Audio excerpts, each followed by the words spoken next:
All right. Feminine, the King of Wands. She is feeling powerful. She is feeling passionate. She is feeling on purpose.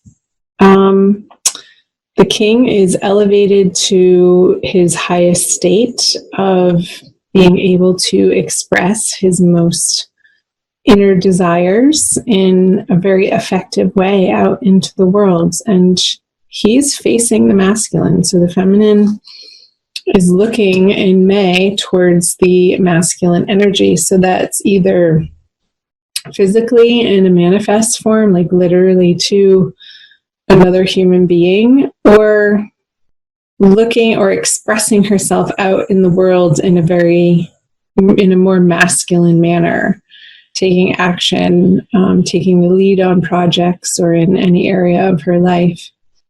Or she could be in communication with the masculine, being the one to initiate that in the month of May.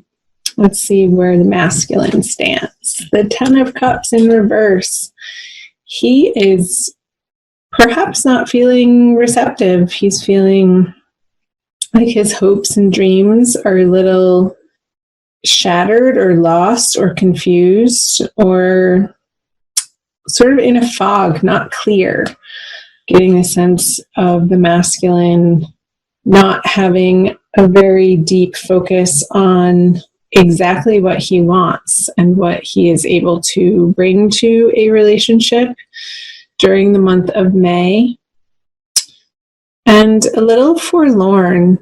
I'm getting this energy from the masculine of a little bit of hopelessness, and not a lot of excitement or pushing forward with the Ten of Cups in reverse. Like his hopes have been dashed in some way. So let's keep reading, and the other cards generally illuminate these middle cards here. So let's see what's in his subconscious. The Page of Swords, the feminine has the Knight of Pentacles. So two people. Somebody else got the Knight of Pentacles in the feminine unconscious.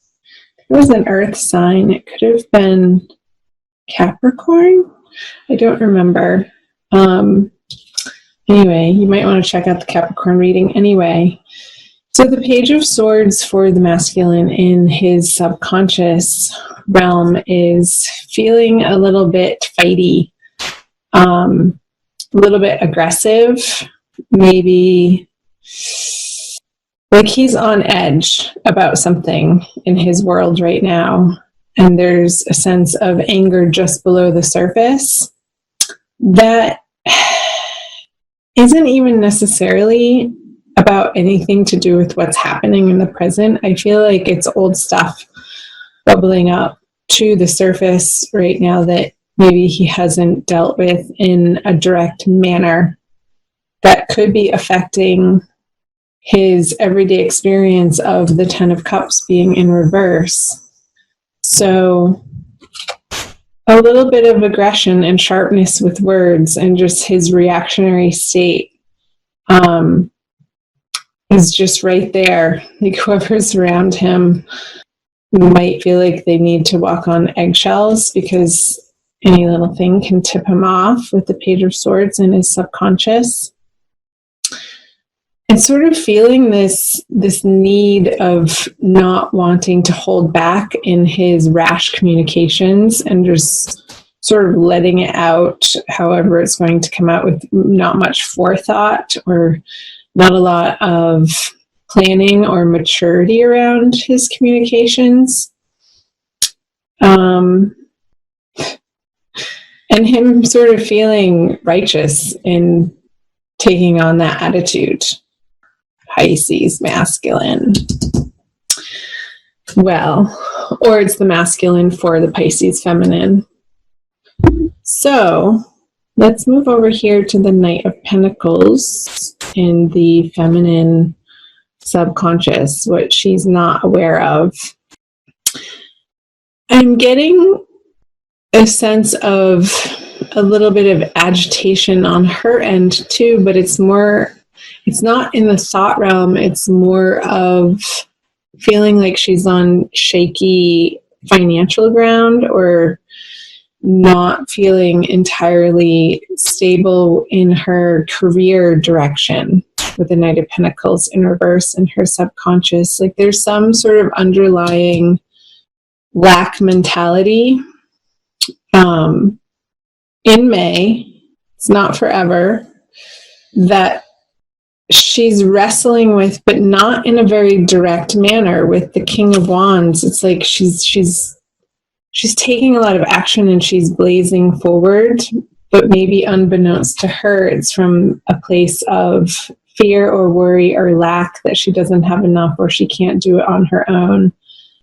I was picking up in the other reading that I mentioned, I'm sorry, I can't remember which particular one it was for May, where the horse was upside down and the blackness of it, the shadowy part of it, caught my attention and brought my attention to it, where this earth sign younger male was sort of meddling with her at nighttime, or giving her some communication at night, or appearing in her dreams. Now that could be the case for the Pisces feminine as well. I'll look back, you guys, in the recordings that I've already done for May. I haven't done all of them yet, and I'll find that video and I'll post it in the description box for you, so you can cross-watch that. Because I feel like those messages are also going to be pertinent for you to take a look at. So yeah, I'm just gonna leave it there with the Knight of Pentacles, something about her sense of lack or fear or worry of not making ends meet, and that propelling this action in her everyday world to sort of put a band-aid on that, and as a remedy to this, which isn't a bad thing. Sometimes necessity breeds some really good action in our lives. So let's see what she has in her conscious energies. The 7 of Swords, and the masculine has the 8 of Wands in reverse, facing away from the feminine. Let's start over here with the feminine. It's like she's wanting to take more of her share, or what's not rightfully hers. And that could be somebody's attention. Like I said, the King of Wands is facing the masculine in this direction. And it's like she's poking at him to give her attention, when he's over here sort of just being sad and a little irritable. And I feel like poking the bear is going to have some unnecessary fights be created between the two of you. And it's going to have the masculine over here retract back. He's retracting back his communication with the 8 of Wands in reverse and his conscious energy away from this partnership into a different direction. For the time being, that's not necessarily a bad thing, because if there is a type of communication where you're just going around and around in circles and nothing is getting resolved and it's just crazy making, sometimes what needs to happen is one or both of you need to hit the pause button and take a breather, take a break. So let's keep moving on to what the feminine brings. Is the 3 of Wands. It's like she's really impatient. She wants to move forward with something with a masculine, and let's see what is being met with. The Sun. Okay. And it's like his playfulness and his laissez-faire, carefree attitude is what he's presenting to her, but without like doing, in her eyes, doing the serious work of what the real communication needs to be. it's like he wants to avoid that, and he just wants to be playful and goofy and fun and not really dive into the seriousness of these conversations of what she wants to address on this heavy level. And it's like this mismatch. I feel like it's going to have the feminine energy feeling like, okay, well, should I just pack up my wands and battle it out somewhere else with somebody else who's going to take me on a more serious level here? But she still is looking in the direction of the sun. So let me look at these. I feel like the burdens that she's carrying toward the masculine isn't even about him. It's like she's carrying these swords, these thoughts, beliefs from another relationship, and she's sort of dragging them with her in what she feels important.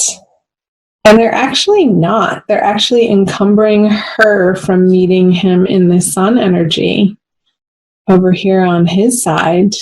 And maybe that's why he doesn't want to engage in that type of communication. Like he's just sort of putting a squash on it with the 8 of Wands in reverse.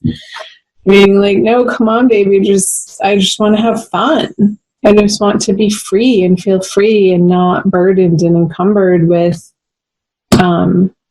these heavy sort of guilty feelings in whatever area of life. And I feel it could be around sexuality, being on top of the King of Wands here. Like there's some sort of body shame from a past experience that the feminine still hasn't fully healed from.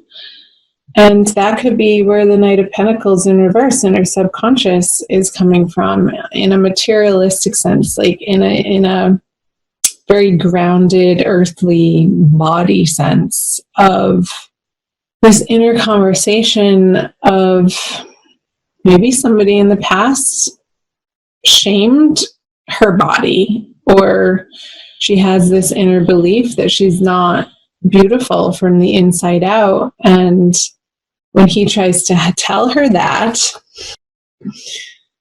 and wants to take her in all of her femininity,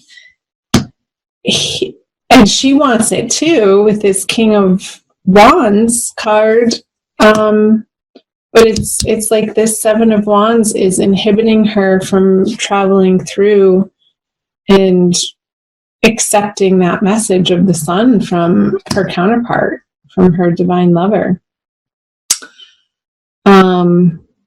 So comment below if that's resonating for any of you. I'd love to hear.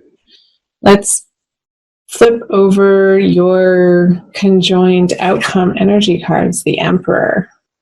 So I feel like you both want a certain amount of structure to the relationship. And it's almost like I want you each to rely on the feminine, to rely on this King of Wands energy, where you're very grounded and centered in your desires without letting the 7 of Wands conversation get in the way of that, and be able to move through the 3 of Wands towards the Emperor, meeting the masculine through the sun energy in his playfulness. And taking this on for yourself, feminine, this 7 of Swords energy, because I feel like it doesn't have to do with your current partnership, your current relationship, your current partner. Like, see how he's, I don't know if you could tell, he's looking in the other direction, pulling these swords with him. And it's like these 2 swords here are these 2 individual people from the past, and it's you and another person, and what you're bringing with you is all this junk that you don't need to from this past, maybe even a little bit mentally and emotionally abusive relationship, and it sort of gunked up your thinking in a way that is preventing you from having as much fun as you could with your masculine counterpart, and creating this new structure for the both of you that feels really solid and dependable and reliable, and something that you both can use as a foundation to expand and grow into other areas of your life from. So I'm seeing the two rams here, to the two ram heads, and the amount of rock and stone and concrete, and how he's wearing his armor. It's like this stubbornness with each other this month, and you each putting your head down towards each other. And you know how rams sort of back away from each other, put their head down, and then charge and just totally smash into each other with their horns. I just got that image between the two of you. But it's almost like when that happens, a spark is created, and it dissipates some of the energy because you're putting it in a certain direction. And there's like this dust that's created, and something else comes of it that creates this cloud of smoke that can go up from the two of you.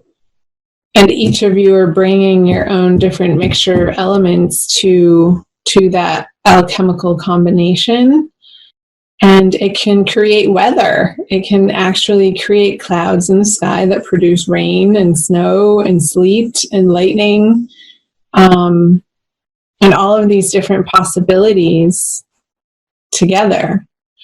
And then I just got, when the two of you put your heads together without clashing, and you come into owning your individual power together, and you sit on your throne as a one solid unit, you get to crown yourself as the emperor of your relationship, the emperor of your communication, the master who is in control of what he or she is co-creating with another. And coming from that very, very, very internal, powerful place. So click your heels together. I just saw him like clicking his heels together. Wear red this month, Pisces. I'm seeing all of this red, the red shoes, hat, the cape, another cape, another cape. The baby doesn't even have it on him. He's waving it as a flag. This person's wearing red. The children's wearing red. He has red boots. All this red. He has a red cape on too. So something to do with your root chakra and grounding that out in the month of May. I'm going to pull a Crystal Wisdom Healing Oracle card for you, since I said the word chakra, by Judy Hall. For your oracle message for the month of May, Pisces. So conversations could be a little heated. Watch your words, watch your reactionary time. Take a breath before you speak and ask yourself, is this true in this moment, or is it triggering something for me? And if it's triggering something for you, then own that. Take responsibility for your triggers, without pointing the finger at the other person. Be like, wow, that whatever you just said right there, I know you didn't mean it in that way, but it brought this up for me. And that is authentic, honest, raw communication, where the other can then choose to meet you in their authentic way. But you have to start with yourself first, Pisces. And take on some nonviolent communication. Maybe get yourself in a workshop or a class. Whoa, I don't even know if I know how to say that. Rhodochrosite. Any of you have heard of that? Chime in down below. It looks like watermelon almost. Number 45. And I will read to you from the book, The Heart Reviver Rhodochrosite teaches the heart to assimilate painful feelings without shutting down. Ha! That's what I was just saying when I was shuffling about being triggered, and keeping your communication open through those triggers without blaming. Dissolving denial and identifying ongoing detrimental patterns. It offers compassion, compassionate love, and forgiveness. You face the truth with loving awareness. Self-understanding. Deep down, you feel alienated, unloved, or unappreciated. A history of sexual or emotional abuse creates dis-ease. What was I saying here? And something about the body, in the body, for the feminine. Or you may have misused or feared your sexual power in the past. You may be repressing something you do not want to face. Irrational fears and paranoia and unacceptable emotions need to be acknowledged and transformed. I was definitely picking up that owning your sexual energy, feminine, in a more healthy, grounded, alive, empowered way. So healing some shame in May, I feel like is on the docket for you. Divination, time for a change of viewpoint. Begin to seek the gifts in your experiences rather than seeing the negative effects. Check out whether what you were taught in childhood is still relevant to the person you are today. And your healing insight for the month of May is releasing resentment from your heart creates well-being.